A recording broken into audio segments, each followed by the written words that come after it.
ಕೃಷ್ಣನೂರು ಉಡುಪಿಯಲ್ಲಿಂದು ಸಂಭ್ರಮದ ವಿಟ್ಲಪಿಂಡಿ ಆಚರಣೆಯಾಗಲಿದ್ದು, ಇದಕ್ಕೆ ಉಡುಪಿ ಶ್ರೀಕೃಷ್ಣ ಮಠದ ರಥಬೀದಿಯಲ್ಲಿ ಸಿದ್ಧತೆಗಳು ಸಂಪೂರ್ಣಗೊಂಡಿದೆ.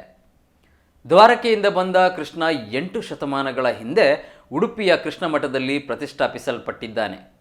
ಇಂದು ಕೃಷ್ಣನ ಬಾಲರೂಪದಲ್ಲಿ ಪೂಜಿಸಲ್ಪಡಲಾಗುತ್ತಿದೆ.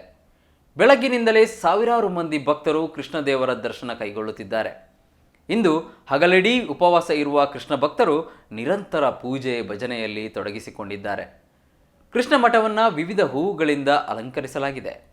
ರಥಬೀದಿಯ ತುಂಬ ಮುದ್ದು ಕೃಷ್ಣರ ಕಲರವ ಮೇಲೈಸಿದೆ. ಸಾವಿರಾರು ಮಕ್ಕಳು ಮುದ್ದು ಕೃಷ್ಣನ ವೇಷ ಧರಿಸಿ ಕೃಷ್ಣ ಮಠದ ಪರಿಸರದಲ್ಲಿ ಓಡಾಡುತ್ತಿದ್ದಾರೆ. ಮಠದ ವತಿಯಿಂದ ವಿವಿಧ ಸ್ಪರ್ಧೆಗಳನ್ನು ಏರ್ಪಡಿಸಲಾಗಿದೆ. ಈ ಸಂಭ್ರಮ ಕಣ್ತುಂಬಿಕೊಳ್ಳಲು ದೇಶ ವಿದೇಶಗಳಿಂದ ಸಾವಿರಾರು ಜನ ಉಡುಪಿಗೆ ಆಗಮಿಸಿದ್ದಾರೆ.